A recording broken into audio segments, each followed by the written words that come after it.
Hello friends, welcome back to our channel Irene Jaya blogs. আজকে একটা নতুন ব্লগ নিয়ে এসে গেছি। আবার সেই যেই কাজ সেই, আমার আবার চোখ ফুলে গেছে সকালে ঘুম থেকে। ঘুমিয়ে ঘুমিয়ে একটু ফিল করছিলাম যে আমার এই চোখটা একটু ভারী ভারী, একটু অন্যরকম একটু লাগছে। তারপর সকালে যখন আমি অফিসে যাওয়ার জন্য ঘুম থেকে যখন আমি উঠি, তখন আমি আয়নায় দেখি পুরো একদম ফুলে আলু হয়েছিল, যেন মনে হবে যেন কেউ আমাকে মেরেছে বা কিছু একটা। জাস্ট কালশিটে পড়েনি, হয়তো কেউ মেরে আমাকে চোখে ফুলিয়ে দিয়েছে। এই চোখটা মোটামুটি ফুলেছিল, এই চোখটা অনেক ফুলেছিল। বাট যত বেলা বেড়েছে ফোলাটা কমে গেছে। এটা আমার মনে হয় যে এটা আমার কোনো অ্যালার্জি বা কোনো এর থেকে ইনফেকশন না, এটা আমার ঠান্ডা থেকে এটা হচ্ছে। তো আমি আমার এই সর্দি কাশি তো মাঝে মধ্যেই লেগে থাকে। তো আমি আহ, তোর বেশি তো বলে ফেলি, যাই হোক। এই যোগা ক্লাসে গেছিলাম টিউসডে, তো ওখানে সবাই কথা বলছিল, আমি শুনছিলাম যে আগে আমি কাঁচা হলুদ খেতাম গুড় দিয়ে যখন আমি স্কুলে পড়তাম, স্কুল টাইমে। ও শুনছিলাম যে বেশি উইকে একবার কি দুবার একটু ছোট্ট কুচি কাঁচা হলুদ খাওয়া নাকি ভালো।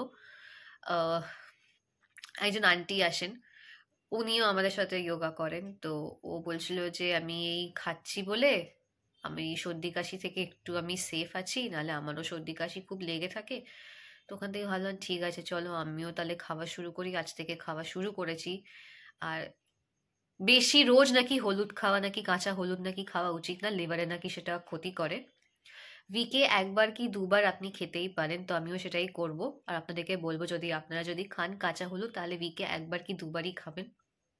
আবার শুনছি যে যাদের জয়েন্টে পেন আছে তারা চাইলে সকালে রোজ, এটা কিন্তু রোজ করতে হবে আপনাকে ফলো, কাঁচা তিল, সেই সাদা তিল খেতে হবে, চিবিয়ে, ভালো করে চিবিয়ে সেটাকে খেতে হবে। আর চাইলে একটু গরম উষ্ণ গরম জল একটু তারপর খেয়ে নিতে পারেন। সেটাতে নাকি কন্টিনিউ খেতে হবে আপনাকে, এই না যে এক দুদিন খেয়ে ছেড়ে দিলেন, ওরকম হবে না, খেতে হবে। তাহলে একটু জয়েন্টের পেন থেকে একটু রিলিফ পাবেন। তো এখন রেডি হয়েছি, সোয়েটারটা পরবো। আহ, আপনাদেরকে একটা ব্লগে বলেছিলাম যে আমার মায়ের বড় মামা মারা গেছেন এই লাস্ট ফ্রাইডে। তো মামার বাড়িতেই যাচ্ছি, হ্যাঁ ওটা একটা মামার বাড়ি। তো ওখানে যাচ্ছি ওই হব্বিসির জিনিস দিতে। আমি ঠিক জানি না আমি এই ওয়ার্ডটা এক্স্যাক্ট ঠিক বলছি কিনা, যদি সরি যদি ভুল বলে থাকি তো প্লিজ কিছু মাইন্ড করবেন না। হব্বিসি জিনিস দিতে। আর আমার মাসিও আসছে। তো আমরা দু তিনজন, মাসির সাথে কে আসছে আমি জানি না, আমরা সবাই মিলে যাব। ওখানে গিয়ে আমি ব্লগ করবো না, একদম না, এগুলো খুবই বাজে জিনিস। জাস্ট এই বেরোচ্ছি, কি টুকটাক করছি না করছি সেটাই আপনাদের সাথে শেয়ার করা আজকের ব্লগে। তো আজকে ব্লগটা একদম শর্ট অ্যান্ড ক্রিস্প রাখবো। তো চলুন বেরোনো যাক। মা দোকানে ফল দেখতে গেছে পাশে, আসুন। আমার খুব জোরসে খিদে পেয়েছে, তো মাকে বললাম যে কিছু খেয়ে যাই। তো এখানে চিকেন চাও নিয়েছি, 1/2 করে দিয়েছে। মা তো ফল কিনতে গেছে বলে মাঠটা টেবিলে রেখেছি, সরি চেয়ারে রেখেছি। দেখ,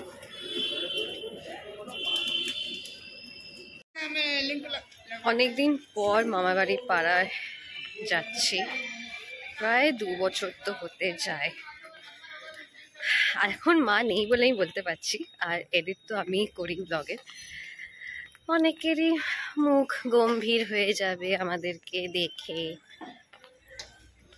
বাট দ্যাট ডাজন্ট ম্যাটার কার মুখ কি হলো না হলো। আমাদের যাওয়ার কথা, আমরা যাব। আশেপাশে লোক আমাকে দেখছে যে এই মেয়েটা কি করছে এরকম ফোন চালু করে, বাট এরকম করতে করতেই অকওয়ার্ডনেস, শাইনেস সব কাটবে। তো হ্যাঁ, যেটা বলছিলাম, যাবো না কেন? কারণ নিজস্ব পাড়া নাকি, সে কার কি মুখ গম্ভীর হলো, কে পছন্দ করলো কে অপছন্দ করলো, that doesn't matter to me. তো যাই। আর এই টাইমে তো আরো যাব, কেন যাব না। বাড়ি এসে গেছি, কি গল্প করেছি না করেছি সেটা একটু পরে বলছে, কি খেয়ে নি, কারণ খাওয়াটা ইম্পর্টেন্ট, যেটুকুই খাই না কেন। হ্যাঁ, তো এখানে ভাত আছে, সাদা ভাত। কি শাক এটা, পালং শাক, হ্যাঁ সরি নিজেই ভুলে গেছি। পালং শাক, কড়াইশুঁটি ভাজা, আর এখানে চিংড়ির হলুদ ঝোল। আর অলরেডি আপনারা ব্লগে দেখেছেন আমি চিকেন চাও খেয়েছি, তো পেটটা ভর্তি, তো অল্পই খাবো। তো চলুন ততক্ষণ খেয়ে নিই, তারপর আপনাদের সাথে আবার গল্প করছি একটু। ডিনার করে 5-10 মিনিট মতন হেঁটে স্কিন কেয়ার করে ফেসে মেডিসিন লাগিয়ে এই এখন শুলাম। তো ওই মামার বাড়িতে গেছিলাম, তো অনেক পুরনো সব গল্প হচ্ছিল যে আমার দিদার যিনি বাবা ছিলেন ওনারা বাংলাদেশ থেকে চলে এসেছিল, পালিয়ে এসেছিল, কারণ নিজের সেফটির জন্য, নিজের বাঁচার জন্য। ওখানকার নাকি জমিদার ছিল, ওরা বিঘে বিঘে নাকি জমি ছিল, প্রচুর নাকি জমি ছিল, সব ছেড়ে ছুড়ে এখানে চলে আসতে হয়। আর ওই যে এরিয়াটা, ওই এরিয়াটা নাকি আগে জঙ্গল ছিল। আর যখন আমার মায়ের দাদু যখন আসেন, ওনার নাম নাকি সুরেন ছিল, সুরেন দাস। তো সবাই সুরেন দা বলে ডাকতো। বেশ আলাদাই একটা ঠাট বাট, জমিদার যেহেতু, তো আলাদাই একটা ঠাট বাট, খড়ম পরে হাঁটতো, সবাই নাকি খুব রেসপেক্ট করতো। তো উনি নাকি ফার্স্টে আসেন এই এরিয়াতে, আর ওটাকে জঙ্গল ছিল। তারপর সবাই আস্তে আস্তে আসে, ওটা বসবাস করার মতন, মানে লোক থাকার মতন সেটাকে বানায়। তো এইসব গল্পগুলো করছিলাম। তারপর দাদুর ব্যাপারে, যে মানে মারা যাওয়ার দিন, সেদিন নাকি অনেকটাই নাকি ফিট ছিল,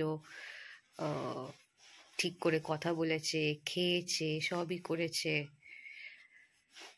এইসবই পুরোনো কথাগুলো হচ্ছিল।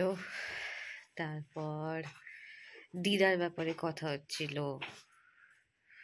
দিদা দাদু তো যমজ ভাই বোন ছিল। দাদু 10 মিনিটের বড় ছিল আমার দিদার থেকে। তো সবাই বলে না যে যমজ হলে নাকি কেউ যদি একজন চলে যায়, তো পরের জন্য নাকি কিছু এদের মধ্যে নাকি সেও নাকি চলে যায়। তো এইসব ভুল, এইসব নিয়ে কথা হচ্ছিল। তো এই পুরোনো গল্প করলে না অনেক কিছু জানা যায় সবার, মানে তোমার ফ্যামিলির ব্যাপারে। তো ওটাই শুনছিলাম বসে বসে। আর সেদিনকে মাও অনেক গল্প করছিল। মানে মায়ের যে দাদু ছিল, দিদা ছিলেন, ওই দিদাকে তো আমি দেখেইছি, মানে আমার দিদার মা নাকি সুন্দর দেখতে ছিল, সেটা খুব সুন্দর দেখতে ছিল। মানে আলাদাই একটা, সব হয় না আগেকার দিনের লোকদের একটা আলাদাই, মানে খুব ব্যাপার স্যাপার থাকে। আর দেখতেও ভালো ছিল। আর ওই দিদার নাকি, হ্যাঁ ওই দিদার বাবা যিনি ছিলেন, উনি নাকি ডাক্তার ছিলেন বাংলাদেশের। তো এইসব গল্পগুলো হচ্ছিল আজকে। আগের দিনও আমাকে মা বলছিল। তো জানা যায় নিজের ফ্যামিলির ব্যাপারে, যে কে কি কোথার থেকে এসেছে, কি ছিল না ছিল, কেমন ছিল।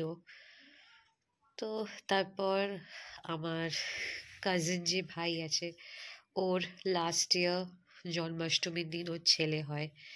তো ওর ছবি দেখেছি আমি সামনাসামনি, আজকে ওকে ফার্স্ট টাইম দেখলাম। কি মিষ্টি দেখতে, কি মিষ্টি, ছোট্ট, সবার কোলে যায়, কোল একদম বাছাবাছি নেই। অনেক বাচ্চাদের থাকে না যে কোল বাছাবাছি করে। হ্যাঁ, তো যেটা বলছিলাম, খুবই সুইট। দেখ ওকে সামনাসামনি দেখে তো আমার খুব মজার লেগেছে, খুব মজার একটা বাচ্চা।